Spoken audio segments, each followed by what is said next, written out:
Jean-Marc Daniel. Bonjour. Alors, vous nous accueillez dans votre bureau pour un entretien qui va tourner autour de la théorie de Ricardo et les apports qu'elle peut avoir à notre époque. Alors, mais d'abord, on va vous laisser vous présenter.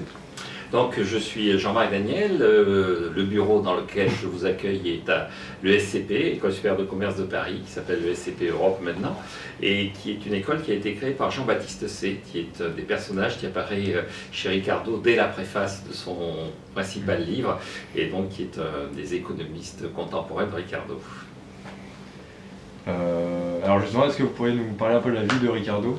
Alors Ricardo, si vous voulez, il est né à la fin du XVIIIe siècle, il est né le 19 avril 1772, et si on devait résumer sa vie, il y a 4 événements importants dans sa vie. Le premier événement, c'est qu'il appartient à une famille juive très pratiquante, et son père refuse de le laisser aller dans les écoles du système scolaire de son époque. Il est né au Royaume-Uni, mais la famille va naviguer entre le Royaume-Uni et les Provinces-Unies, les Pays-Bas, et dans ces deux pays, le système scolaire est entre les mains d'organisations qui se réfèrent au christianisme. Donc Ricardo est un autodidacte, son père refuse qu'il aille dans ce système scolaire, ce qui fait qu'il va avoir une œuvre littéraire qui est assez difficile d'accès car il a une maîtrise de l'anglais qui est une maîtrise d'autodidacte. Il construit ses phrases de façon assez laborieuse. Le deuxième événement, c'est justement par rapport à ce père, le fait qu'il va embrasser la même carrière que son père et il va être trader. Son père achète et vend essentiellement des effets publics, il spécule beaucoup sur les dettes publiques, notamment la dette publique française. On est en 1772 à la naissance de Ricardo, donc son adolescence va se dérouler à la période de la Révolution française et donc le père de Ricardo joue beaucoup sur les évolutions des titres publics français entre la banqueroute, l'inflation, les guerres que provoque la France et donc il va s'investir et donc c'est quelqu'un qui connaît le monde des affaires mais au sens de la finance. Il ne crée pas une entreprise dans la sphère concrète, dans la sphère réelle, il crée une entreprise dans la sphère financière. Le troisième événement, c'est qu'il va rompre avec ce père parce qu'il va épouser une chrétienne et donc il va avoir un rapport avec son père qui est un rapport à partir de son mariage d'abord très tendu et puis ensuite totalement inexistant. D'ailleurs, sur son lit de mort, le père de David Ricardo, qui s'appelait Isaac Ricardo, refusera de le revoir une dernière fois en disant qu'il va voir quelqu'un de beaucoup plus important et de beaucoup plus sérieux et honnête que lui en mourant. Et puis le quatrième élément important dans la vie de Ricardo, c'est qu'il va être assez vite, ayant fait fortune, passionné par l'économie et donc il va se consacrer à la production intellectuelle sur le plan économique. Il va essayer d'ailleurs à un moment donné de mettre en rapport son aspect théorique, sa vision théorique, avec une vision plus pratique et il va s'engager en politique. Mais sa carrière politique sera à la fois courte pour des raisons qui sont liées au fait qu'il meurt assez jeune et puis surtout assez peu consistante. En fait, il va très peu parler à la Chambre des communes et quand il parle, il bredouille, comme il parle un anglais qui est un anglais un peu approximatif, avec un accent un peu particulier, il suscite davantage de sarcasme que d'écoute et donc assez vite, il ne participe pas vraiment au débat de la Chambre des communes. En outre, il est élu dans une période où il y a encore au Royaume-Uni ce qu'on appelle des bourgs pourris, c'est-à-dire des circonscriptions où il y a très peu d'électeurs. Il est élu d'une circonscription où il y a 12 électeurs, qui est en Irlande, et il ne met jamais les pieds dans cette circonscription. Il se contente d'envoyer à chacun des électeurs un petit mot en leur demandant combien ils veulent pour voter pour lui, et donc il paie ses votes. C'est la pratique à l'époque, c'est une pratique un peu étrange. Alors tout ça va se terminer en 1823, où il va mourir d'une infection à l'oreille, où donc il est encore relativement jeune, et où il va laisser une œuvre abondante, et surtout des disciples. Ce qui va marquer la vie de Ricardo, c'est sa capacité à générer des fidèles, des gens qui vont s'identifier à lui et qui vont être passionnés par ses écrits, alors que même, encore une fois, lui, à titre personnel, n'est pas une personnalité très rayonnante. C'est quelqu'un d'assez timide, d'assez replié sur lui-même, mais il a cette capacité à convaincre qui fait de lui un chef d'école. Très bien. Alors venons d'abord à sa théorie. Est-ce que vous pouvez situer sa pensée par rapport à l'économie politique de son époque et rappeler ses influences ? Oui, alors pour moi la pensée économique de toute époque s'inscrit dans une tradition, on récupère la pensée d'une génération précédente et puis elle va s'inscrire dans la nécessité de résoudre un certain nombre de problèmes. En fait, il y a des écoles économiques qui apparaissent, qui se structurent et ensuite ces écoles vont être obligées d'abandonner leur place prééminente au fur et à mesure qu'il s'avère qu'elles sont incapables de résoudre les problèmes. Alors quand Ricardo se met à écrire, il y a trois éléments qui caractérisent la situation de la pensée économique. D'abord, le pays dominant, le pays économiquement de référence est en train de changer. Et assez souvent, la pensée économique commence par s'intéresser aux problèmes du pays dominant. Or, au début du XIXe siècle, le pays dominant qui était la France au XVIIIe siècle est en train de changer puisque désormais c'est le Royaume-Uni qui devient le pays dominant. Donc, il y a une première mutation qui consiste à ce que la pensée dominante, changeant de pays à problème, va changer aussi de penseurs de référence. C'est-à-dire que les penseurs du XVIIIe siècle sont des penseurs français et Ricardo est un Anglais, donc il prend le relais des penseurs français qui s'intéressaient au pays dominant français avec les problèmes de la France pays dominant. Deuxième élément qui joue, c'est que la pensée dominante précédente, donc les physiocrates, la pensée française, a échoué.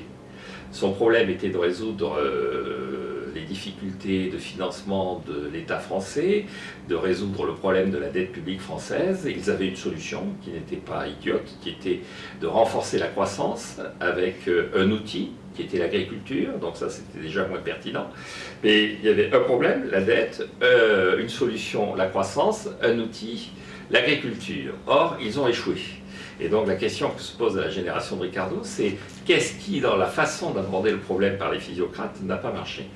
Et puis le troisième élément, qui est l'élément qui va déterminer sa réflexion, c'est qu'on change aussi d'organisation économique, c'est-à-dire les physiocrates pensaient agriculture parce que le XVIIIe siècle était encore très agricole, et lorsque Ricardo commence à réfléchir, on est dans une période d'émergence de l'industrie. Donc le premier élément pour Ricardo, c'est de se positionner par rapport à ces physiocrates. Le deuxième élément, c'est de se positionner par rapport aux problèmes de l'économie anglaise en 1815 quand il commence à écrire. Et donc l'économie anglaise en 1815, elle a, comme d'ailleurs l'économie française de l'époque des physiocrates, son problème essentiel, c'est la dette et c'est le rapport à la croissance économique et c'est la façon dont on peut résoudre les problèmes de croissance économique. Et puis son troisième élément clé, c'est puisque les physiocrates ont échoué, est-ce qu'il faut tout jeter parmi les physiocrates? Et l'habileté de Ricardo, c'est de considérer qu'il est dans une lignée, il est dans une progression. Donc il ne s'agit pas de dire tous ceux qui étaient avant moi se sont trompés, tous ceux qui ont écrit avant moi se sont trompés, je m'inscris dans leur continuité. Et donc dans cette continuité, il hérite des physiocrates et puis il hérite évidemment, on ne peut pas faire l'impasse là-dessus, de son contemporain, de son compatriote plus exactement, en partie contemporain, qui était Adam Smith, puisqu'Adam Smith est mort en 1790. Et Adam Smith a déjà, par rapport aux physiocrates, apporté un certain nombre d'amendements. Quand on parle d'ailleurs d'Adam Smith, un certain nombre de théoriciens disent qu'il est passé de la physiocratie, donc de l'idée que c'était la nature, l'agriculture qui était à l'origine de la croissance économique, à la ponocratie, ce qui en grec veut dire la force du travail. Et donc l'idée que c'est par le travail humain, qu'on va construire la croissance. Donc Ricardo s'inscrit dans cette logique, il a un héritage, un problème, et puis il a dans cet héritage un certain nombre de tri à faire et essayer de comprendre ce qui peut être gardé, ce qui va devoir être jeté ou corrigé. Très bien. Alors il reprendra d'Adam Smith notamment sa théorie de la valeur travail. Oui, ce qui est intéressant chez Ricardo, c'est qu'en fait, quand on regarde son œuvre, dans son principal livre, dont la première édition date de 1817, s'appelle « Principe de l'économie politique et de l'impôt ». Ça veut dire quoi? Économie politique, political economy en anglais, c'est utilisé au début du 19e siècle, notamment au Royaume-Uni, avec le sens étymologique du terme. Économie, c'est oikonomos, ikounomos en grec, c'est-à-dire la gestion, l'organisation de la maison.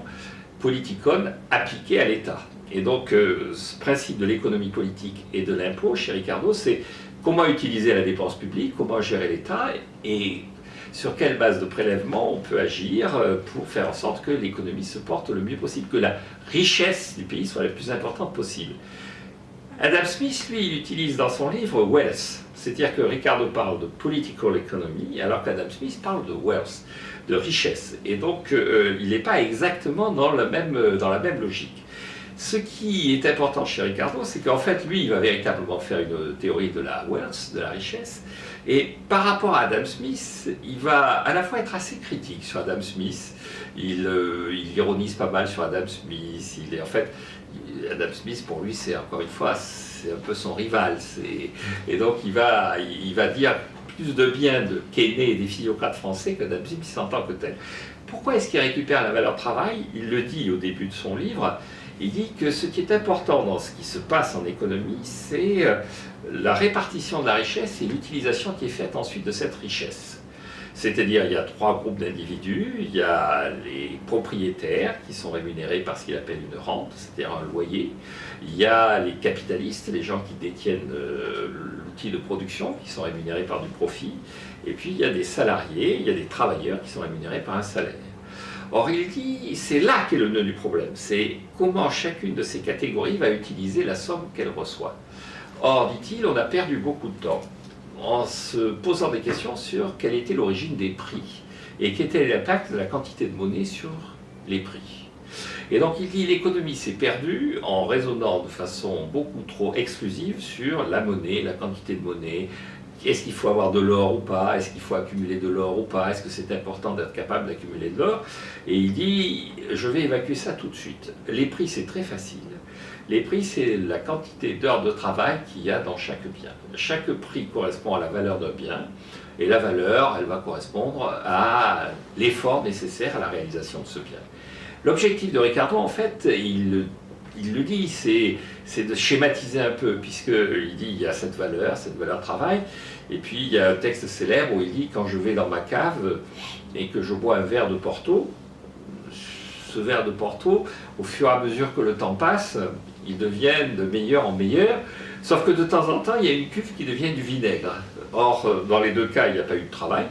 Il y en a un qui prend une valeur exceptionnelle, qui devient extrêmement agréable à consommer, donc il y a une valeur exceptionnelle, et puis il y en a un autre qui devient du vinaigre, et donc qui perd toute sa valeur. Il ne s'est rien passé en termes de quantité de travail relatif incorporé dans la première barrique, dans la deuxième barrique. Il dit donc la valeur travail, c'est assez schématique, c'est assez simple, c'est un départ, parce que pour moi, le véritable enjeu de la réflexion, c'est ce que font de ce qu'ils reçoivent les capitalistes, les propriétaires terriens et les salariés. Et c'est là-dessus que je vais concentrer ma réflexion.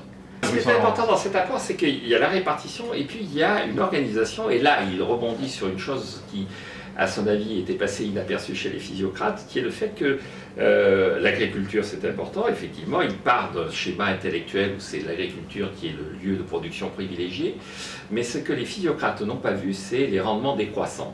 Il y a d'ailleurs un de ses disciples, qui est le premier professeur d'économie de l'histoire, qui s'appelle William Nassau Senior, qui va essayer de résumer la pensée de Ricardo, le fondement de la pensée ricardienne, de ce qu'il appelle l'économie politique, sur 4 principes fondamentaux, ce qu'on appelle les 4 axiomes de Senior. Et c'est quoi ces 4 axiomes? C'est d'abord le fait que l'homme est intéressé, et donc ça Ricardo, mais aussi Adam Smith, mais aussi les physiocrates, partent de l'idée que le fonctionnement intellectuel de tout individu, c'est d'être intéressé. C'est-à-dire, comme le dit Senior, c'est d'obtenir le maximum en fournissant le minimum. La deuxième chose, c'est que Ricardo va se poser la question, et Senior va essayer de répondre à cette question à sa façon, sur est-ce que Malthus a raison? Est-ce qu'il peut y avoir dans la société un problème de surpopulation? C'est-à-dire, est-ce que jusqu'à la fin du XVIIIe siècle, on a toujours considéré qu'il n'est de richesse que d'hommes, comme le disait Jean Bodin?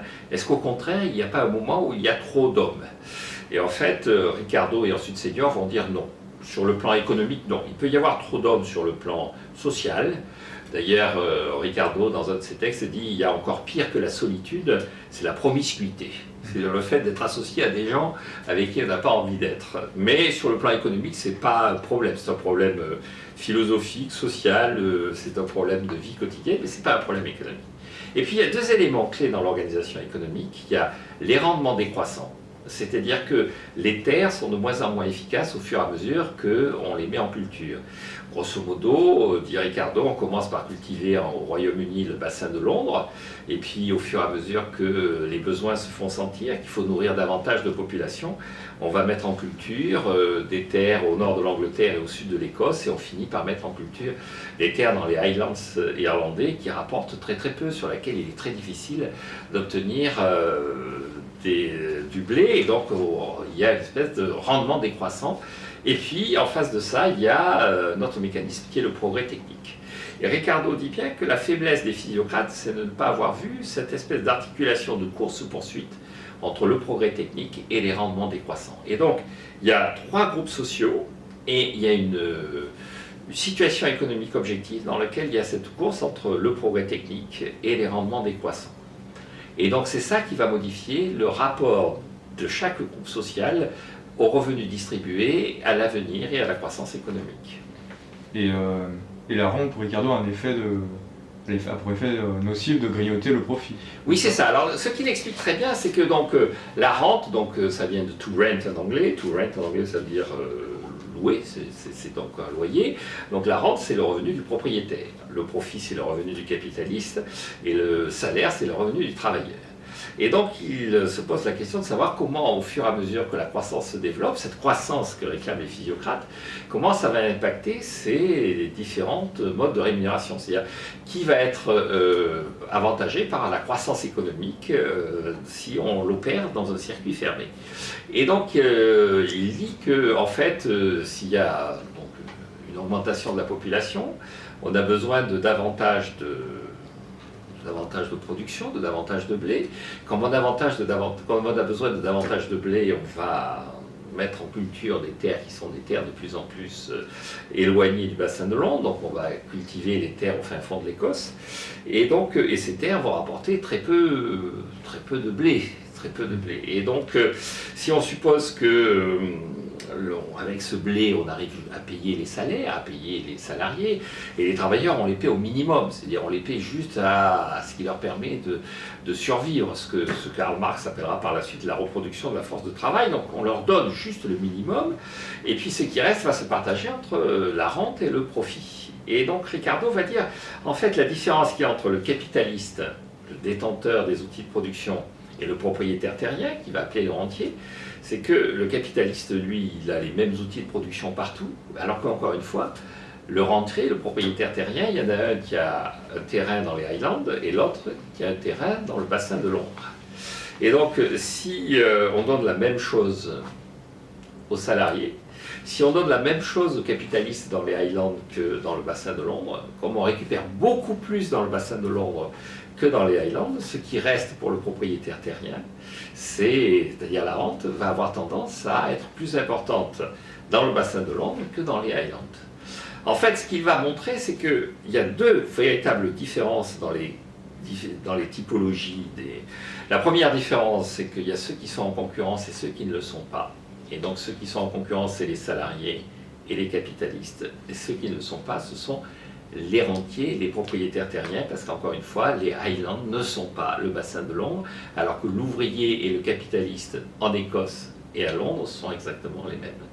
Et la deuxième différence, c'est le rapport au temps de chacune de ces catégories. C'est-à-dire que le rentier qui récupère de plus en plus de blé au fur et à mesure qu'on met des terrains de plus en plus, de moins en moins fertiles en culture, le rentier qui va récupérer, il est avant tout d'être passif. Il est l'héritier plus que passif, il est l'héritier du passé, c'est-à-dire il est propriétaire parce que dans des périodes précédentes, il a réussi à acquérir cette propriété.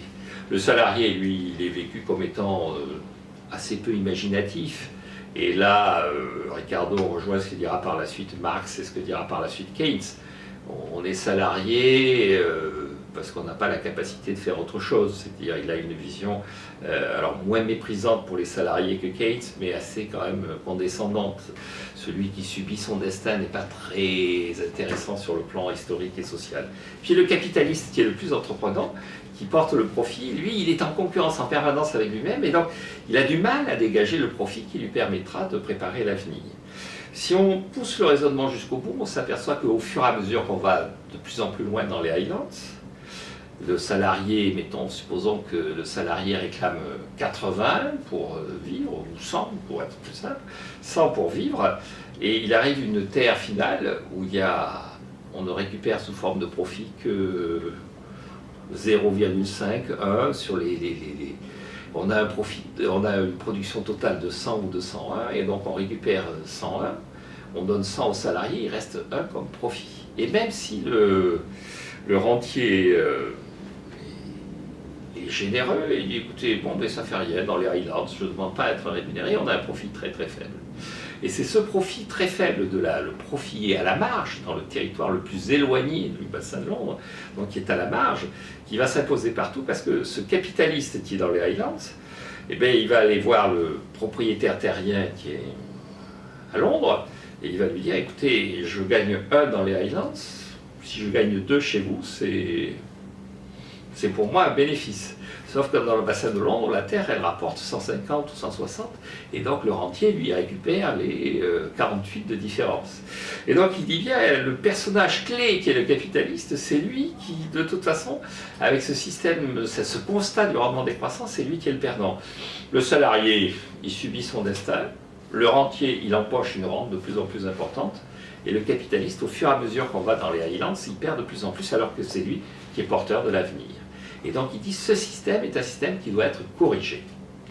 Oui, en quelque sorte, il anticipe un peu la théorie d'une baisse du taux de profit.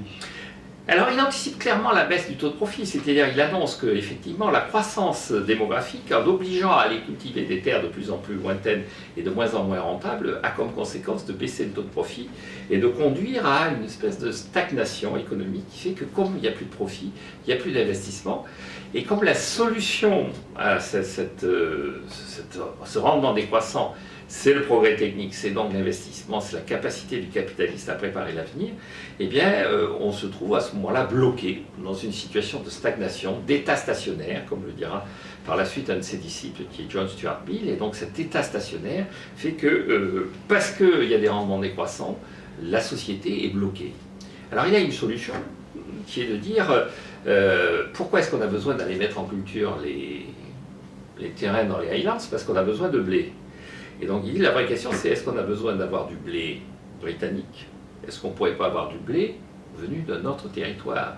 C'est-à-dire est-ce qu'on ne pourrait pas avoir du blé qui vienne de France ou des États-Unis? Et à ce moment-là, sur le territoire britannique, on n'aurait pu à mettre en culture que le bassin de Londres. Et donc là, dans le bassin de Londres, on pourrait avoir une répartition du revenu qui permettrait de dégager des profits. Okay. Alors avant de passer, vous avez anticipé la question sur le commerce international, et on va voir d'abord les impôts. Alors dans quelle mesure Ricardo considère que une trop forte imposition peut freiner l'accumulation du capital et des profits? Alors vis-à-vis des impôts, il a une attitude qui est une attitude triple. Il dit 3 choses sur les impôts. La première chose, il parle d'une anecdote, c'est assez difficile parce qu'on a eu du mal à comprendre véritablement s'il s'est impliqué dans cette affaire, mais quand il écrit en 1815, il écrit enfin, à la suite de la mort de Lady Hamilton. Lady Hamilton, c'est la maîtresse de Nelson, c'est un symbole du patriotisme anglais parce elle a été donc la maîtresse de Nelson et la femme de l'ambassadeur du Royaume-Uni à Naples, et donc elle déteste les Français et elle meurt à Calais. Et pourquoi elle meurt à Calais? Parce qu'elle est pourchassée par le fisc qui lui réclame, elle a des dettes absolument colossales, notamment à l'égard du fisc, et donc elle est obligée, pour ne pas payer ses impôts, de se réfugier à Calais. Et donc Ricardo dit, il y a un problème quand même, si quelqu'un d'aussi patriote, quelqu'un qui aime autant son pays, et surtout qui déteste autant les Français, est obligé de se réfugier en France, c'est qu'il y a quelque chose dans l'organisation de nos impôts. Et alors il va dire, écoutez, d'ailleurs c'est dans le chapitre 17 de son livre, il dit, la première chose que vous devez avoir en tête, vous qui êtes à la tête de la politique économique, vous qui déterminez les impôts, c'est que les gens sont assez spontanément patriotes, et que si vous leur demandez des efforts pour leur pays, ils sont prêts à les fournir. Ils sont prêts à se battre pour leur pays, ils sont prêts à mourir pour leur pays. Mais il y a un moment où il trouve que ce que vous faites sur le plan économique, sur le plan fiscal, est confiscatoire.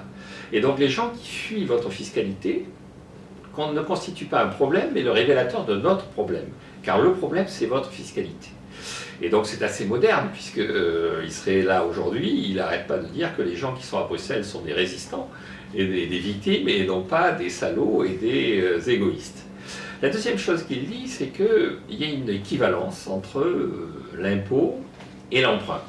C'est-à-dire il ne faut pas se faire d'illusions, il résonne dans un système où la quantité de monnaie en circulation est prédéterminée par le stock d'or, donc il y a une quantité de signes monétaires, une quantité de revenus nominal qui est fixe dans l'économie, et il dit que vous apportiez votre argent à l'État sous forme d'impôt ou en achetant les titres publics, dans les deux cas il y a une ponction sur le revenu des gens. La question qui se pose c'est quelle est la conséquence économique à long terme de cette ponction? Quand vous le faites par impôt, la ponction elle a lieu à l'année où vous prélevez l'impôt. Quand vous le faites par l'emprunt, elle a lieu l'année où vous prélevez l'emprunt, mais ensuite vous avez une redistribution implicite dans l'économie qui se fait par le fait qu'il faut payer les intérêts sur cet emprunt. Et donc vous n'avez pas une véritable ponction sur l'économie dans les années qui suivent, mais vous avez une redistribution qui se fait par le biais de la dette publique. C'est-à-dire qu'il y a équivalence entre la dette et l'impôt en termes de ponction instantanée, mais par la suite, la dette devient un mécanisme de redistribution à l'envers, c'est-à-dire qu'on prend les impôts de toute la population pour verser des intérêts aux gens qui ont souscrit aux emprunts initiaux, et donc vous perturbez le fonctionnement de la distribution des revenus dans la génération d'après. Et puis, il va faire un troisième raisonnement qui est qu'on doit se mettre en situation de comparer en permanence, puisque une dépense publique se fait au détriment d'une dépense privée, on doit en permanence se poser la question de savoir est-ce que cette dépense publique est plus légitime, plus efficace, plus juste que la dépense privée que l'on n'a pas pu réaliser. Alors il rejoint là des idées qui avaient déjà été émises avant, Turgot et Condorcet avaient dit la même chose. Ce qu'il y a d'intéressant, c'est que Gladstone, qui va être un des grands chanceliers de l'échiquier au Royaume-Uni au XIXe siècle, va s'appuyer sur ce chapitre 17 à chaque fois en disant « si je fais ça, c'est parce que je pense que la dépense publique que je vais financer avec cet impôt sera plus efficace que la dépense privée qui aurait été financée par ailleurs. » Mais il y a cette idée qu'une dépense publique n'est pas légitime en tant que telle, le service public n'existe pas dans l'absolu. Le service public doit se comparer en permanence à la dépense privée qui n'a pas été réalisée du fait de l'impôt. David Ricardo est aussi le théoricien de l'avantage comparatif. Est-ce que vous pouvez nous expliquer ce que c'est?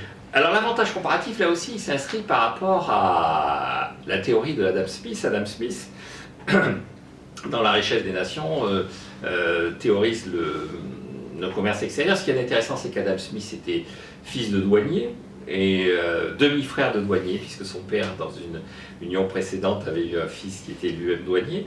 Et à la fin de sa vie, quand Adam Smith est devenu célèbre, le gouvernement de William Pitt lui demande s'il ne veut pas exercer une fonction publique, et on s'attend à ce qu'il dise « je voudrais être professeur à Oxford où il a été étudiant, professeur d'économie ou de philosophie qui était plutôt sa matière de référence », et il va répondre « non, je veux être douanier ». Et donc Adam Smith a fini sa vie comme douanier à Édimbourg. Et ce qui est intéressant, c'est que dans La richesse des nations, Adam Smith a toute une partie où il justifie un certain nombre de décisions protectionnistes des gouvernements anglais, tout en disant que tout ça a un coût et que normalement, pour le bien-être général de l'humanité, il vaudrait mieux qu'il y ait du libre-échange et que dans le libre-échange, chacun se spécialisera dans l'activité qui permet à l'humanité de payer le moins cher possible. C'est ce qu'on appelle l'avantage absolu. Si ça coûte 100 de faire des draps, pour reprendre une matière première qui va être assez souvent, une matière produite qui va être assez souvent mise en avant, si ça coûte 100 de faire du drap en Angleterre et 120 en France, il faut faire le drap en Angleterre. Si ça coûte 100 de faire l'acier en Angleterre et 150 en France, il faut faire l'acier en Angleterre. Et donc on va produire chaque bien dans l'endroit où ça coûte le moins cher. Et donc il y a un certain nombre de gens qui vont dire mais c'est bien joli tout ça, mais est-ce qu'il n'y a pas un risque que il y a un pays où, quoi qu'il arrive, ça coûte le moins cher par rapport à tous les autres pays? Est-ce qu'il ne va pas y avoir un pays où on va produire, dans mon exemple, et le drap et l'acier, avec comme conséquence qu'il y aura un pays où on produira tout, et puis tout autour des pays qui seront au chômage et qui iront acheter dans ce pays où on produit tout ce dont ils ont besoin. Avec comme interrogation, si on produit tout en Angleterre, avec quels moyens les Français, dans mon exemple, auront la capacité d'acheter l'acier et le drap anglais. Et donc, Ricardo récupère la réflexion à ce stade-là. Et donc, lui, il va dire, ce qui est important, c'est pas l'avantage absolu, c'est-à-dire c'est pas le fait que en Angleterre ça coûte moins cher de produire du drap et ça coûte moins cher que de produire de l'acier qu'en France. Il va dire, en fait, l'important c'est, dans l'exemple drap-acier, lui il prend drap et vin. Il prend drap et vin, il prend le Portugal et le Royaume-Uni.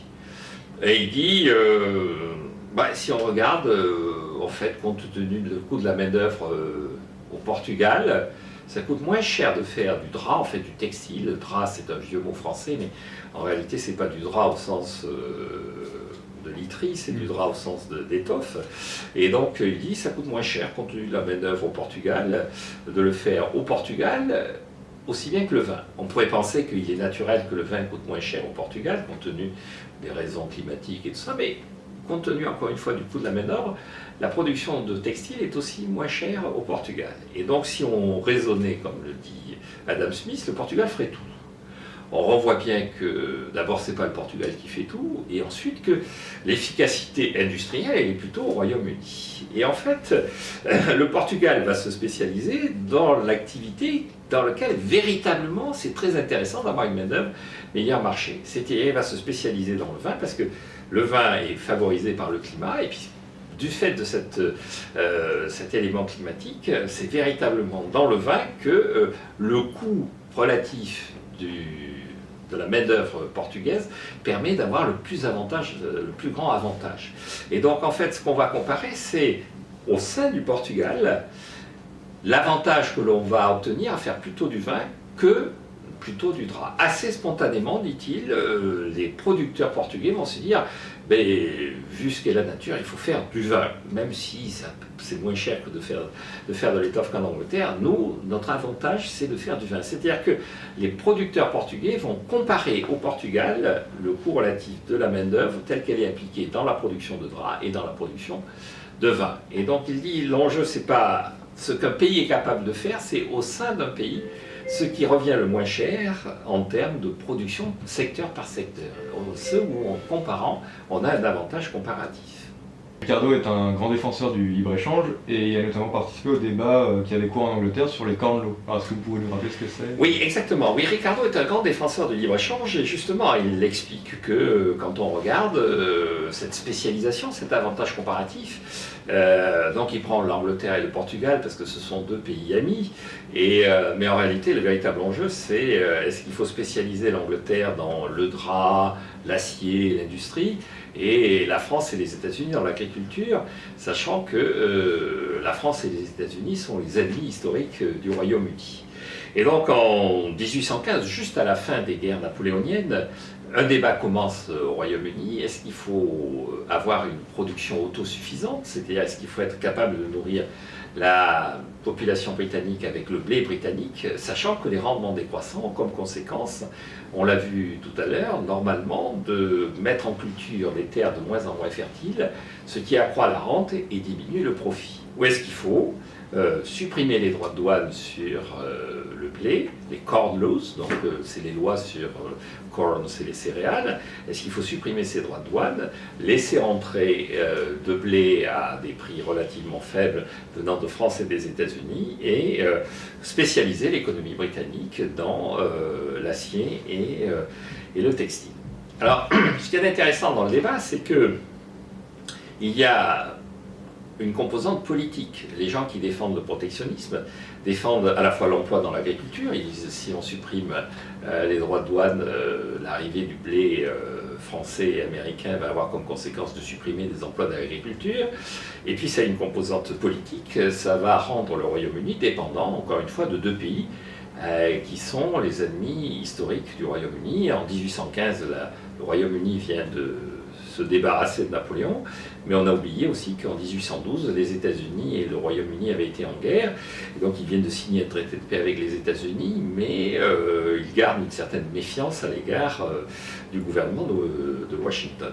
Et donc, dans cette composante politique, le raisonnement de Ricardo va être de dire, en fait, derrière un discours politique, et derrière un discours qui consiste à préserver l'emploi, en fait, vous menacez l'avenir, puisqu'en refusant encore une fois, d'abaisser les droits de douane en obligeant à aller vers des terres de moins en moins fertiles.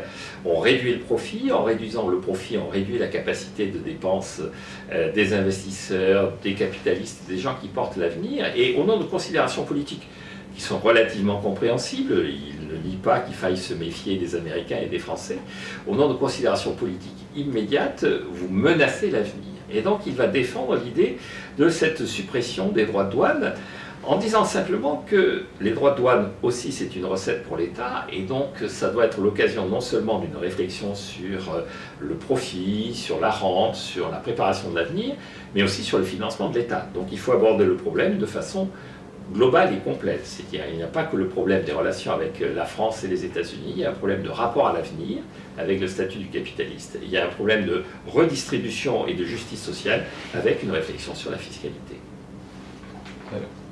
Et donc au regard de cette théorie des avantages comparatifs, qu'est-ce qu'on pourrait penser en fait, d'une substitution alors tendancielle des exportations de capitaux aux échanges de marchandises? Oui, alors ce qu'il montre bien, c'est deux choses dans cette affaire. C'est qu'il y a une première chose qui va être la spécialisation de chaque pays dans la production d'un certain nombre de biens, qui vont être une spécialisation sur les endroits où il y a davantage comparatif.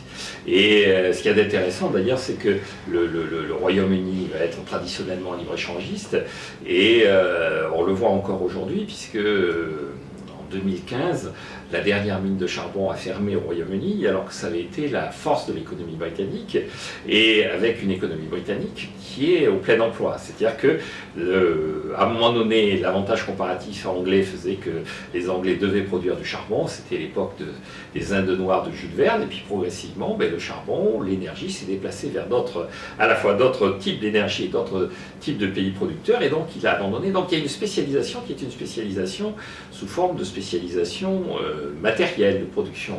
La deuxième chose, et ça l'économie du Royaume-Uni va aussi, c'est que il va y avoir une forme de spécialisation vis-à-vis de l'épargne. Ce qu'il y a, alors c'est moins chez Ricardo, mais chez un certain nombre de ses disciples, on voit ça notamment chez Senior, quand il commence à théoriser l'épargne, il y a cette idée aussi que les populations vont avoir plus ou moins d'épargne, et leur rapport à l'épargne va dépendre de leur âge. C'est-à-dire qu'une population qui est une population en train de vieillir va chercher à exporter des capitaux pour pouvoir effectivement tirer un revenu de ces capitaux placés, et donc va devenir une plaque tournante sur le plan financier, va se spécialiser dans la finance, et va retirer de cette spécialisation dans la finance une source de revenus, qui sera une source de revenus qui n'est pas matérielle, comme on pourrait l'entendre, qui n'est pas un échange matériel, mais qui est une gestion effectivement du temps. Et là aussi, l'économie britannique va être assez vite en position de se spécialiser dans la gestion de l'épargne et de la finance. Il faut bien voir que donc Ricardo meurt en 1823, et en 1825, la balance commerciale de l'Angleterre est déficitaire pour la première fois, et la balance commerciale est très rarement équilibrée par la suite. En revanche, la balance extérieure, si on incorpore les mouvements de capitaux et si on incorpore la rémunération de ces capitaux, la balance des paiements, donc la balance extérieure britannique, va être, elle, équilibrée. Alors il y a des périodes où elle est en déficit, comme en ce moment, mais sur longue période, elle est équilibrée, voire en excédent, parce que l'économie britannique va savoir se spécialiser également dans la gestion du temps. Et quels ont été les arguments de Ricardo pour défendre les talons or et un système monétaire? Alors sur les talons or, là aussi il y a deux points d'entrée. Le premier, comme je le disais au début, c'est que toutes ces histoires monétaires de fixation des prix, de formation des prix, ils considèrent assez vite que l'obsession autour de la bonne monnaie, qui est renforcée par l'expérience catastrophique des assignats en France sous la Révolution, avec malgré tout des défenseurs. Il y a des gens, et encore aujourd'hui, qui disent cette inflation, en incitant les gens à se défaire de leurs biens matériels, a généré une espèce de circulation de biens et à favoriser la croissance économique. Déjà à la fin du XVIIIe siècle, au début du XIXe siècle, il y a des gens qui disent finalement l'inflation c'est un bon moyen de faire de la croissance. Ce que les économistes par la suite appelleront l'arbitrage de Phillips. Il y a déjà des gens qui commencent à dire finalement l'inflation c'est si mal que ça. Et donc Ricardo évacue ça. Il dit écoutez, le véritable enjeu c'est pas de réfléchir à ces problèmes monétaires. Et donc il dit en fait lorsque on augmente la quantité de monnaie en circulation, lorsqu'on a un étalon que l'on cherche à manipuler, eh bien les prix augmentent. Et puisqu'il y a valeur travail, en fait, les prix se déforment du même pourcentage.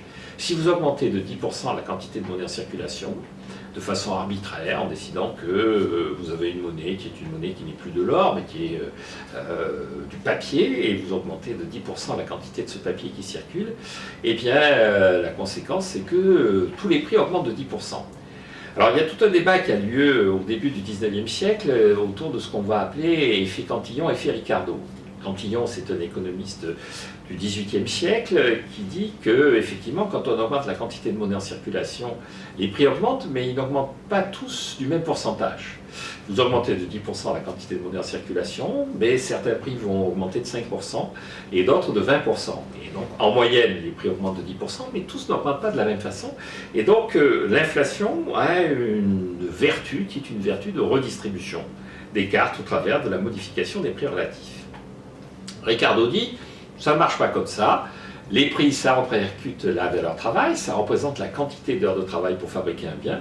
Et si vous augmentez de 10% la quantité de monnaie en circulation, ça ne modifie pas le nombre d'heures de travail qu'il faut pour réaliser un bien. Donc à la fin, bon, il y a une petite période où le système est un peu perturbé, et puis très rapidement, tous les prix finissent par avoir augmenté de 10% si vous avez augmenté la quantité de monnaie en circulation de 10%. Donc ça ne sert à rien de manipuler la quantité de monnaie, donc autant se caler sur quelque chose qui est extérieur à la décision politique, qui est relativement stable. Alors pourquoi l'or? Et ça c'est le deuxième aspect, c'est l'aspect matériel de l'or. L'or a deux avantages pour Ricardo. Le premier c'est qu'il est inaltérable, c'est-à-dire qu'on ne peut pas le détruire, on ne peut pas le faire disparaître ou le faire augmenter. Il est une espèce d'indestabilité de l'or et de permanence de l'or. Et puis le deuxième avantage, c'est que l'or, dit-il, c'est des mines.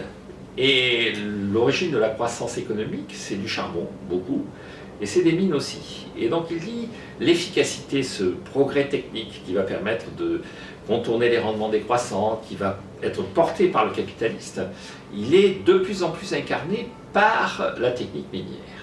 Et donc la croissance économique va dépendre de la technique minière, donc l'augmentation de la richesse va dépendre de la technique minière, mais la technique minière c'est aussi de la production d'or. Et donc l'augmentation de la quantité de monnaie va dépendre aussi de la technique minière, et donc il dit qu'il n'y aura jamais de problème de manque de monnaie avec l'or, puisque au fur et à mesure qu'on augmente l'efficacité, la production, qu'on augmente la richesse, simultanément la quantité d'or en circulation va augmenter, parce que les mines d'or vont être de plus en plus efficaces. Alors cette prévision n'a pas été parfaitement réalisée au XIXe siècle, puisque en fait la quantité d'or a fluctué de façon un peu erratique. On a découvert des mines d'or en 1848 aux États-Unis, puis ensuite en Australie. On a démonétisé l'argent.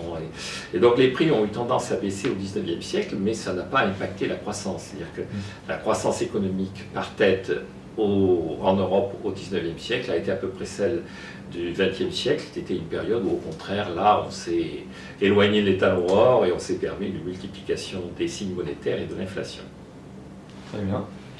Alors maintenant on va passer alors, aux héritiers directs de Ricardo. Et puis la critique qui a été faite de son modèle intellectuel par la révolution marginaliste.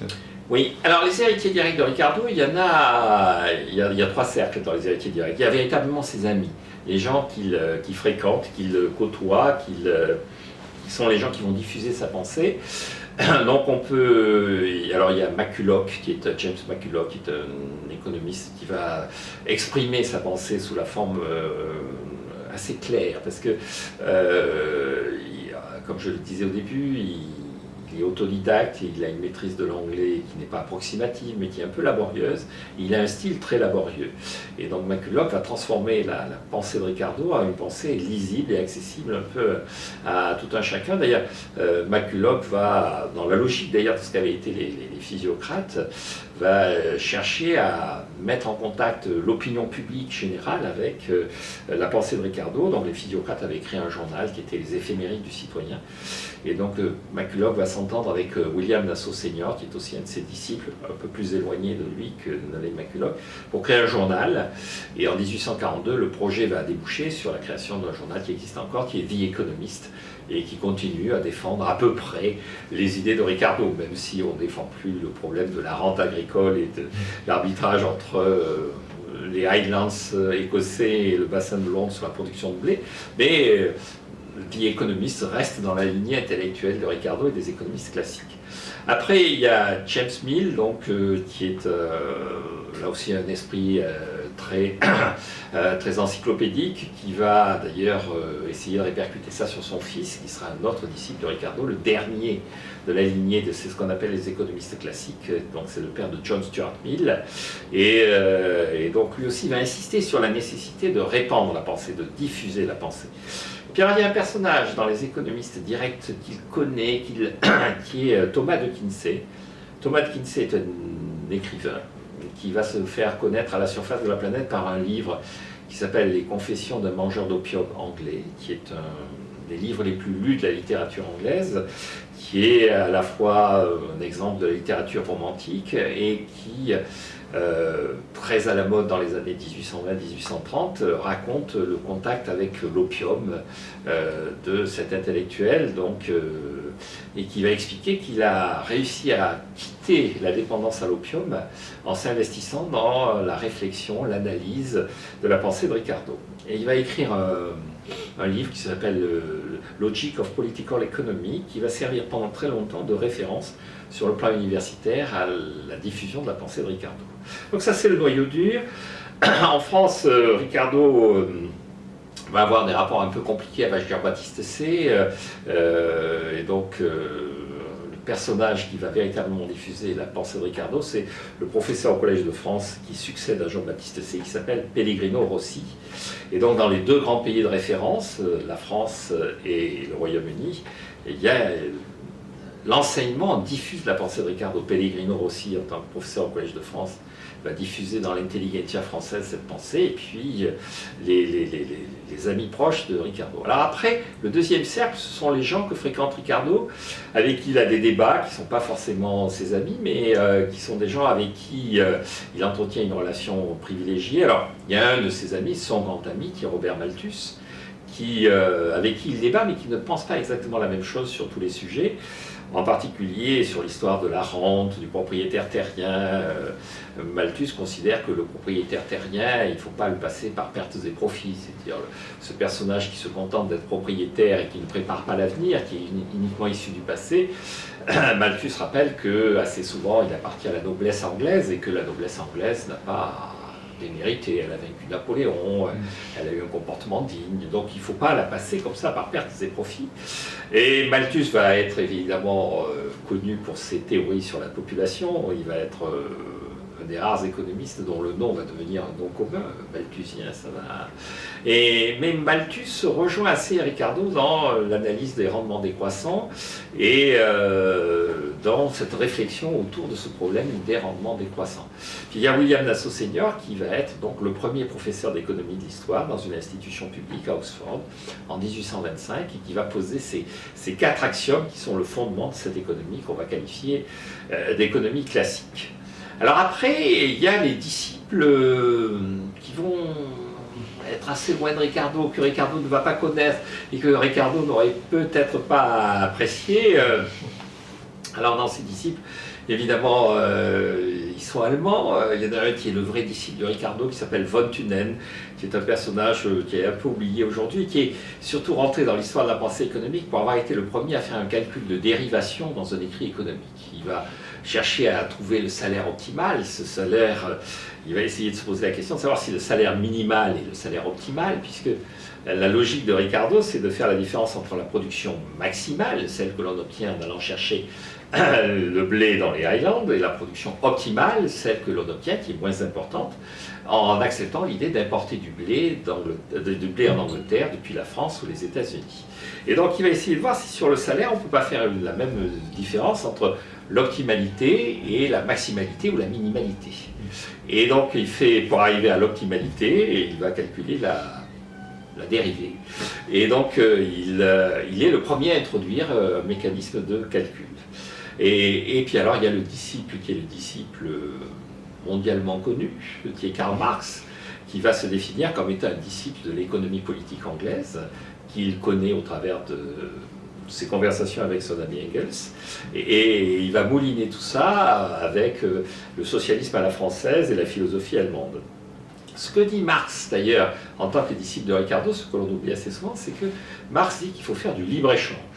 C'est assez surprenant, il a fait un discours sur le libre-échange où beaucoup de ses disciples actuels, entre guillemets, auraient du mal à se reconnaître, puisqu'il dit le libre-échange, ça détruit les privilèges des protectionnistes, les privilèges des gens installés, ça détruit les situations acquises. Et puis il conclut d'ailleurs, si vous pensez que c'est si mauvais que ça, le libre-échange, pour le capitalisme, eh bien allons-y quand même, puisque si ça doit nous débarrasser du capitalisme, pourquoi pas? Il dit, normalement, ça baisse le prix des denrées importées, donc ça améliore le pouvoir d'achat. Mais si vous pensez que parce que ça fait du chômage, ça détruit la société, comme de toute façon on veut la détruire, faisons quand même du libre-échange. Donc Marx va être un disciple reconnu de Ricardo. Alors pourquoi est-ce que les marginalistes vont critiquer Ricardo? En fait, ils vont lui faire trois reproches à Ricardo. Le premier reproche, c'est d'avoir un style laborieux d'expression et de considérer qu'il faut trouver pour exprimer la pensée économique un outil qui soit un outil plus facile à manier, qu'un enchaînement de raisonnements avec des phrases purement littéraires finit par être difficile à suivre, que les raisons pour lesquelles on a du mal à comprendre ce qu'il dit, c'est pas uniquement le fait qu'il a un anglais un peu laborieux, c'est parce qu'il y a des moments où il ne faut pas hésiter à s'exprimer plutôt dans un langage mathématique que dans un langage littéraire. Et donc ça va être la grande critique qui va être portée notamment par William Stanley Jevons, qui va être le premier marginaliste anglais. La deuxième critique, c'est que en raisonnant par grand bloc et par classe sociale, il a légitimé chez certains de ses disciples, notamment Marx, l'idée que puisqu'il y a des classes, il y a aussi une lutte de ces classes. Et donc, l'histoire de toute société jusqu'à nos jours est l'histoire de la lutte de classe. Et donc, si ça reste théorique, la société vit ça comme étant un exercice intellectuel. Sauf que entre les marginalistes et Ricardo, il y a 1848. Et donc, les économistes des marginalistes vont dire que Ricardo a menacé, en tout cas, la pensée de Ricardo menace la pensée économique, parce que classe implique lutte des classes signifie 1848, et 1848 signifie répression, menace sur la démocratie, émergence de farfelus, d'hurluberlus, de révolutionnaires. Donc il faut s'éloigner de tout ça, il faut éviter tout ça. Et puis le troisième élément que vont mettre en avant, c'est que dans la fixation des prix, l'histoire de la valeur travail, puisque Ricardo le reconnaît lui-même, finalement, ce qui fait la valeur du Porto, c'est pas la quantité de travail, c'est le plaisir qu'il procure. Et donc, ils disent, bon, c'était important de faire ce qu'il a fait, mais maintenant, il faut aller plus loin. Et c'est d'ailleurs pour ça qu'eux s'appelleront marginalistes, mais qu'on les appellera néoclassiques. Marshall, qui va être le producteur de la pensée néoclassique organisée, enseignée, mise en forme pour l'enseignement, va dire qu'il est dans la lignée de Ricardo. Il se contente de répondre à cette question. Pourquoi est-ce que le Porto a un prix aussi élevé? Et donc, parce que la valeur travail ne peut pas être considérée comme étant la raison exclusive de la détermination du prix. Très bien. Alors pour revenir à Karl Marx, est-ce que vous pourriez détailler sur quel point théorique Karl Marx diverge de Ricardo? À mon avis, il y a deux éléments clés dans lesquels Ricardo et Marx ne sont pas d'accord. Il y a le premier élément dans lequel Ricardo reconnaît ce qu'il appelle la loi de C et la loi des débouchés, c'est-à-dire la neutralité de la monnaie. C'est-à-dire que Ricardo, d'ailleurs très vite, il rend hommage à Jean-Baptiste Say, même s'il dit c'est un esprit un peu simple. Il a une certaine condescendance toute britannique à l'égard des Français. Et il dit voilà, puis il va même plus loin, il dit un jour à propos de C à Malthus, il est clair. Donc c'est très dangereux. Les gens que l'on comprend, c'est qu'ils ont une pensée un peu simplette. Normalement, il faut réfléchir. Donc, mais il retient la loi des débouchés. C'est quoi la loi des débouchés? C'est l'idée que, grosso modo, vous avez un mécanisme dans lequel l'argent ne joue pas aucun rôle. Marx va décrire ça. Il dit chez Ricardo, il y a une machine, il y a un bien matériel, la matière qui va être échangée contre de l'argent. Et une fois qu'on a cet argent, eh bien de nouveau on va acheter une autre matière. Donc la monnaie sert à fluidifier le marché. La monnaie est une façon de faire qu'on ne soit plus en état de troc, parce que le troc c'est compliqué à organiser. Mais fondamentalement, l'échange reste de la même nature que dans le troc. On échange des heures de travail contre d'autres heures de travail, un produit issu d'heures de travail contre un produit issu d'heures de travail équivalentes. Et donc, il y a une séquence que Marx décrit en disant il y a marchandise, argent, marchandise, M-A-M'.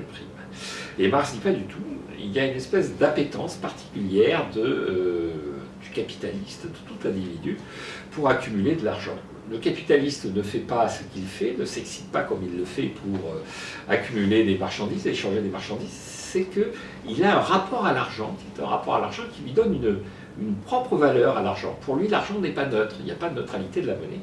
Et donc Marx dit la vraie séquence, c'est j'ai de l'argent, avec cet argent j'ai investi, avec cet investissement je fabrique une machine, et je fabrique des biens matériels, et ces biens matériels, eh bien, je les échange contre une autre somme d'argent, normalement supérieure à la somme d'argent initiale que j'avais mise dans le circuit. Et donc le véritable circuit, c'est A, M, A'.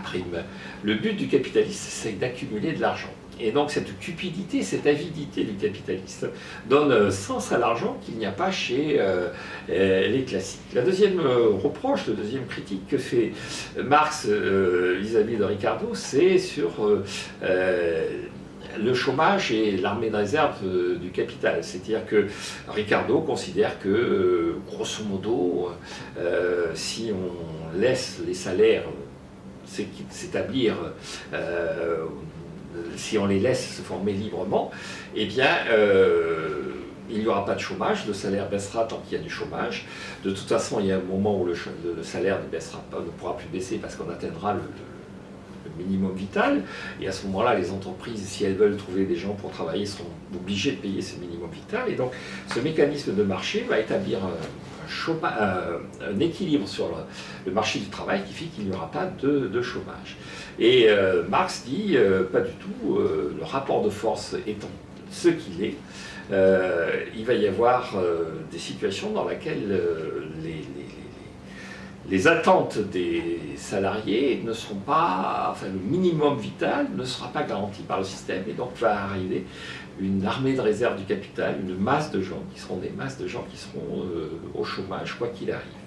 Alors Ricardo va inspirer une loi qui est un rapport que va faire d'ailleurs Senior sur la libéralisation du marché du travail, qui intervient en 1834 au Royaume-Uni, et l'idée c'est si vous faites ça, il n'y aura plus de chômage au Royaume-Uni, et ce qu'il y a d'impressionnant c'est que ça va marcher, c'est-à-dire que le chômage disparaît au Royaume-Uni, et Marx va interpréter ça comme étant un effet d'aubaine. Le chômage disparaît parce que il y a énormément d'emplois qui naissent du fait du développement des chemins de fer, donc il y a le progrès technique qui apparaît, mais Marx dit, une fois que la veine des chemins de fer sera épuisée, une fois que l'équipement en chemin de fer sera épuisé, une fois que le chemin de fer se heurtera à ces rendements décroissants identifié par Ricardo dans l'agriculture, à ce moment-là, de nouveau, il y aura du chômage. Et donc, il y aura cette armée de réserve qui sera là, d'ailleurs, à disposition du Parti révolutionnaire pour provoquer la fin du système.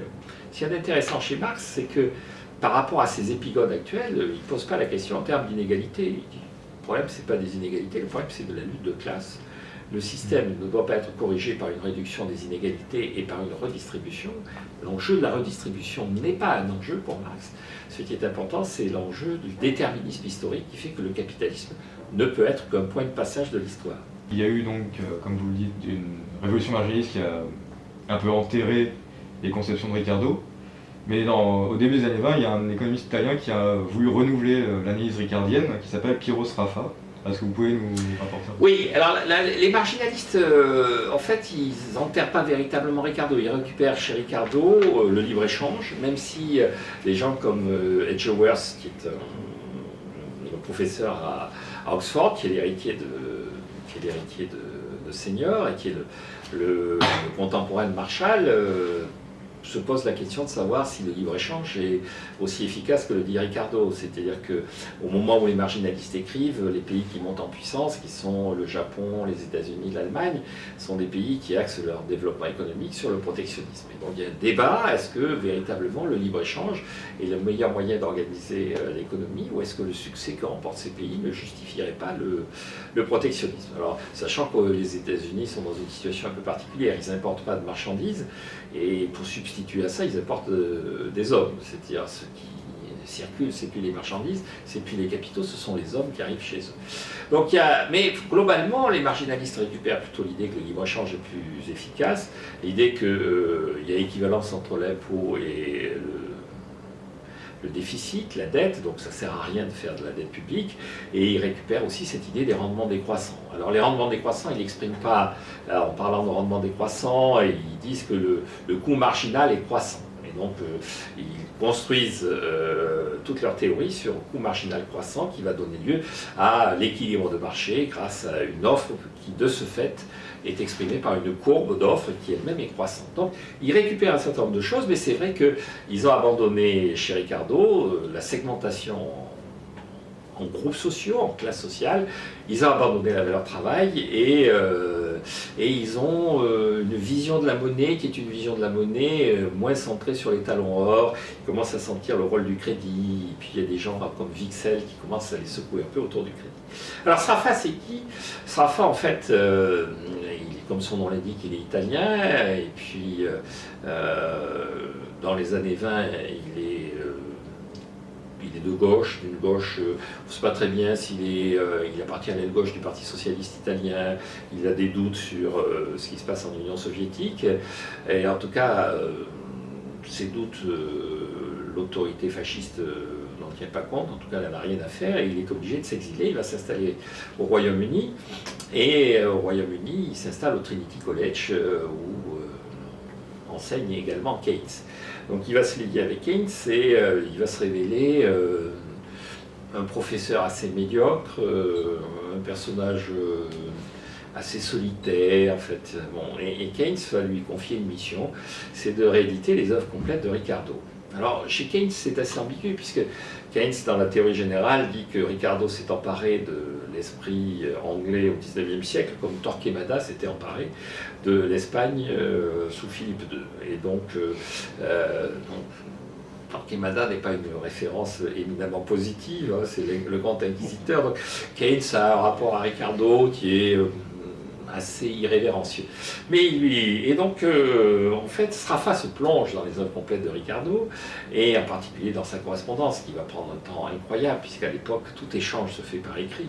Donc, il y a une correspondance extrêmement abondante, notamment avec Malthus, et donc, il va devenir effectivement le porte-parole d'un retour à la pensée ricardienne, et ça ne va s'exprimer que relativement tard, puisqu'il va écrire un seul livre.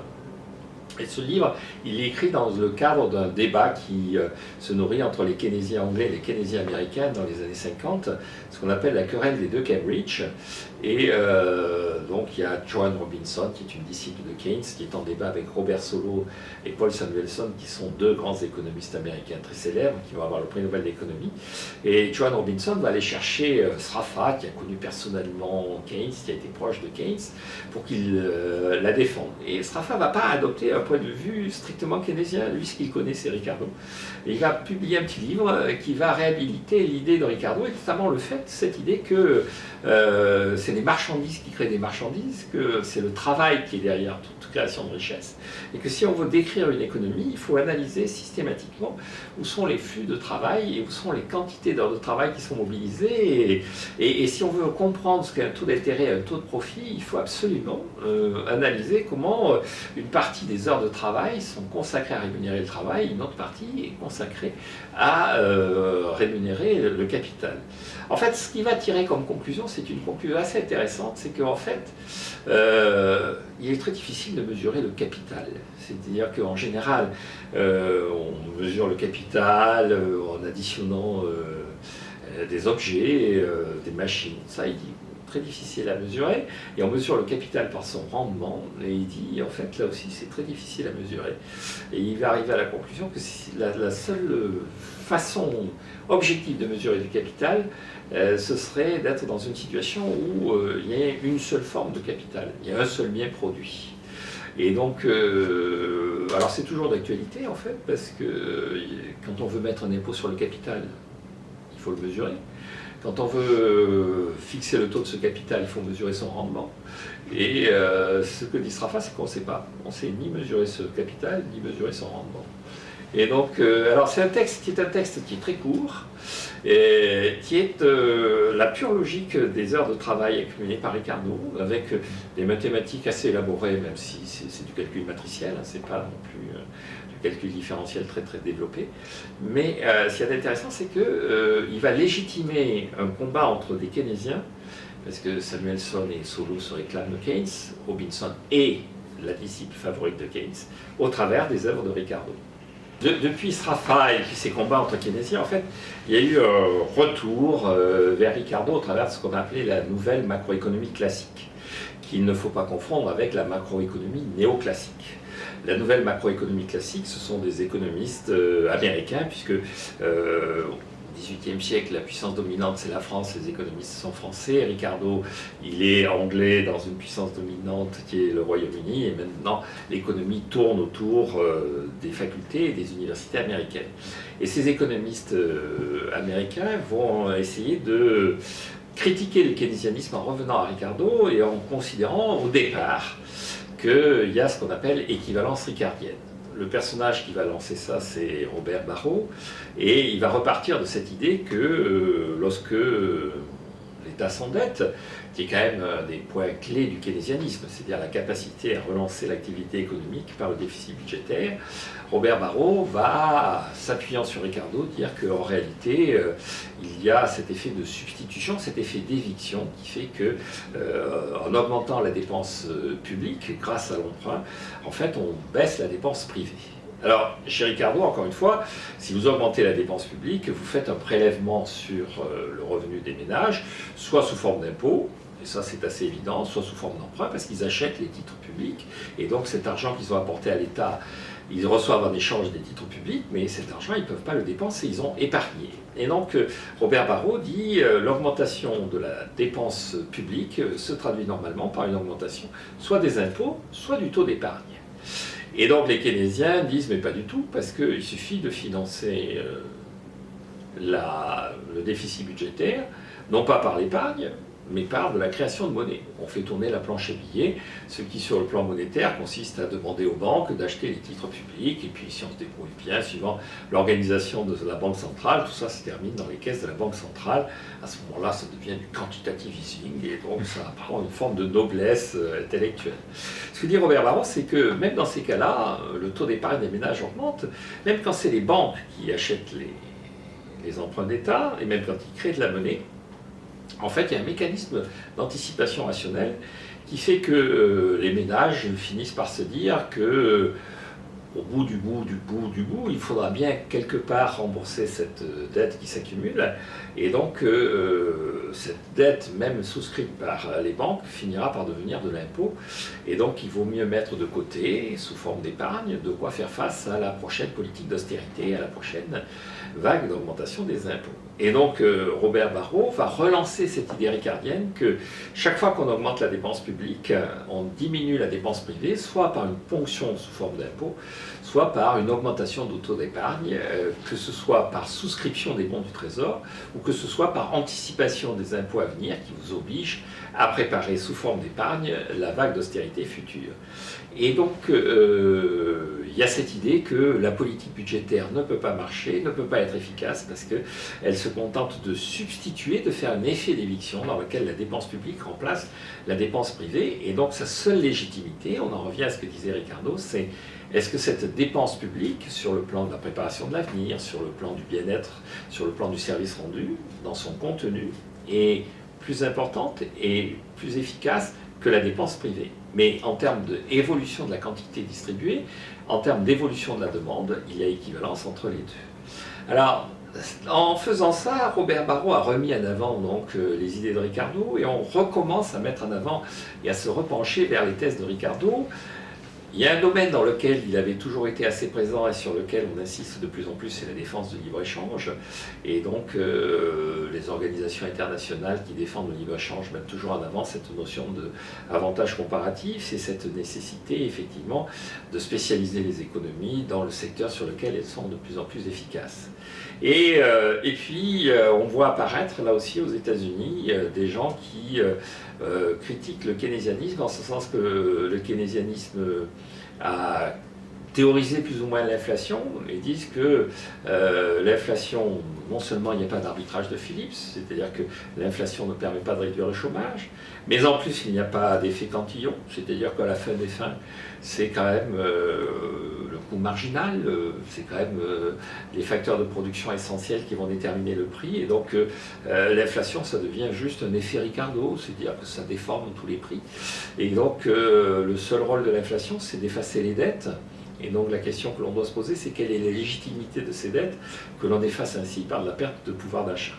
Enfin, le dernier domaine dans lequel on est en train de se poser des questions sur le keynésianisme vis-à-vis de Ricardo, c'est l'explosion du système monétaire. C'est-à-dire que les talons or recommencent à avoir des défenseurs. Alors, en France, on parle beaucoup de Jacques Rueff, qui avait été le conseiller du général de Gaulle, qui avait été haut fonctionnaire et un économiste assez connu dans les années 30, 40, 50. Mais aux États-Unis, en Angleterre, quand on veut revenir à l'étalon or, on se réfère de plus en plus à Ricardo en disant que, évidemment, l'étalon or avait des vertus qui étaient une forme de stabilité, donc de prévisibilité de la situation économique, qu'il avait éventuellement, il était susceptible d'être accusé de faire des pressions déflationnistes, mais que de toute façon, l'échange flottant actuel n'empêche pas la menace déflationniste, puisqu'on n'arrête pas de la brandir sous les yeux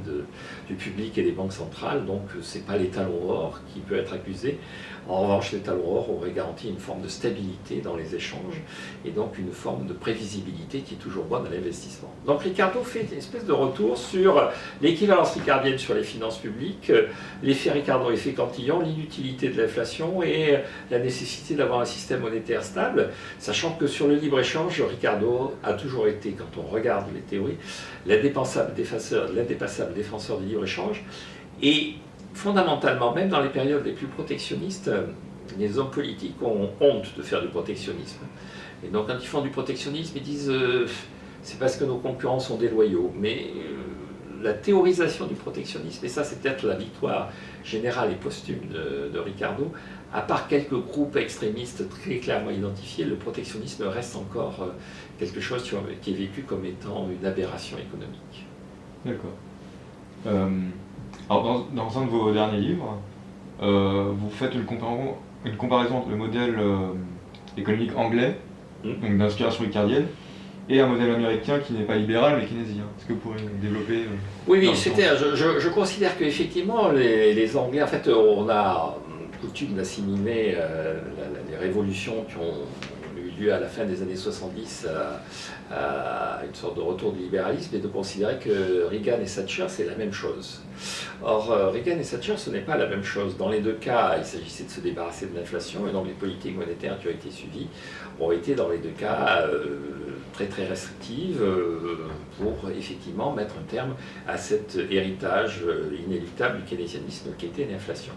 Mais chez Margaret Thatcher, il y avait cette idée que à la fin des fins, la neutralité des finances publiques, cette idée qu'il y avait équivalence ricardienne, cette idée que l'équilibre budgétaire et le désendettement étaient une nécessité. C'est-à-dire que la dette publique, encore une fois, ça ne génère pas de croissance, en revanche, ça perturbe la redistribution des revenus au travers du remboursement, ou en tout cas du versement d'intérêts sur cette dette, qui a lieu dans les générations qui suivent la génération qui a souscrit cette dette. En revanche, chez Reagan et chez les républicains des années 80, l'idée que la dette soit un problème est une idée qui est totalement absente. D'ailleurs, encore au temps de l'administration Bush, quand on est arrivé à des taux de déficit budgétaire qui atteignaient entre 12 et 13%, On lui disait, il disait, écoutez, Reagan nous a montré que c'était totalement sans conséquence, le déficit budgétaire, que ça ne posait aucun problème. Et donc cette idée que le déficit budgétaire, la dette publique n'est pas un problème, est une idée qui est assez partagée par le monde politique américain et qui est totalement keynésienne dans son principe. Et donc pour moi, il y a dans la culture et dans la tradition intellectuelle américaine deux éléments qui sont totalement perpendiculaires par rapport à l'héritage ricardien. Le premier, c'est cette idée qu'effectivement le déficit budgétaire peut être et doit être un moyen de réguler l'activité économique. Quand c'est la gauche, les démocrates, on augmente la dépense publique. Quand c'est la droite, les républicains, on baisse les impôts. Mais à la fin, il y a toujours du déficit budgétaire. Et la deuxième idée, il y a une tradition protectionniste qui est assez forte.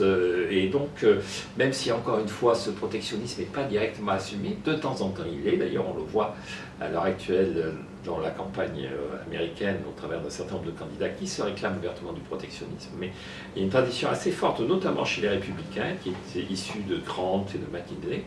Et dans les années 30, ils ont fait du protectionnisme, alors que ces deux éléments n'existent pas chez les Anglais. Les Anglais sont pour l'équilibre des finances publiques. On le voit là aussi au travers des positions qui sont prises par les gouvernements successifs. Alors il y a quelques aberrations au sein du Labour de temps en temps. Il y a un Old Labour qui arrive à reprendre les rênes et donc qui injecte du déficit budgétaire. Et puis ils sont très attachés au libre-échange et à la liberté économique. L'interventionnisme est totalement étranger à la pensée dominante de l'économie anglaise. Et donc les Anglais actuels sont ricardiens alors que les Américains sont keynésiens amendés, néoconservateurs, keynésiens amendés. Très bien. Et pour finir, quels sont les tares actuels de la gestion keynésienne de l'économie? Alors je crois qu'il y a, si on doit faire le procès du keynésianisme, le premier élément c'est de considérer que l'inflation est un outil. Et donc, pourquoi c'est une erreur? C'est une erreur parce que, d'abord, l'inflation, c'est une perte de pouvoir d'achat en tant que telle de l'activité économique. Et la deuxième, parce que pour qu'il y ait inflation, en fait, il faut que les gens aient la capacité d'augmenter les prix. Or, dans une société organisée de concurrence, il est très difficile à une entreprise, à une entité d'augmenter les prix. Et donc cette logique inflationniste est une logique qui va s'associer à la mise en place de monopoles, d'organisations, soit publiques, soit privées, qui sont en situation de monopole et qui peuvent augmenter les prix. Et donc là, on trouve la rente ricardienne, c'est-à-dire le fait qu'il y a des gens qui, grâce à leur statut juridique, chez Ricardo, c'était les gens qui avaient un droit de propriété sur les terrains. Dans l'organisation keynésienne, c'est un droit au monopole qui est garanti assez souvent par leur statut public. Il y a des gens qui vont pouvoir accaparer des revenus, générer des revenus sans fournir le travail équivalent, sans avoir l'enjeu de l'efficacité équivalente. Et donc, ce keynésianisme de monopole et d'inflation, encore une fois, c'est une perte de pouvoir d'achat, c'est des rentes, et c'est totalement, à mon avis, perpendiculaire par rapport à l'évolution des technologies qui, au travers des nouvelles technologies, de la distribution de l'information, de la capacité de chaque individu à mieux comprendre la réalité économique, éventuellement à se porter sur le marché du travail, contourne les monopoles. Je prends souvent comme exemple le fait que le monopole de la SNCF n'était supportable que tant qu'il n'y avait pas Blablacar et le covoiturage. Quand il y a Blablacar et le covoiturage, le monopole est déjà mort. Le deuxième reproche que je ferai au keynésianisme, c'est que le keynésianisme repose sur un transfert des problèmes dans le temps. Au travers de la dette, on reporte les problèmes à long terme. Et donc l'idée de Keynes, c'est à long terme, nous serons tous morts. C'est-à-dire, ça se interprète de deux façons, cette formule. À long terme, de toute façon, c'est pas la peine de se faire du souci. Mais il y a aussi, dans certains de ses écrits, l'idée que si on ne résout pas les problèmes de court terme, on va avoir une prise de pouvoir à l'époque où il écrit, soit par les fascistes, soit par les communistes.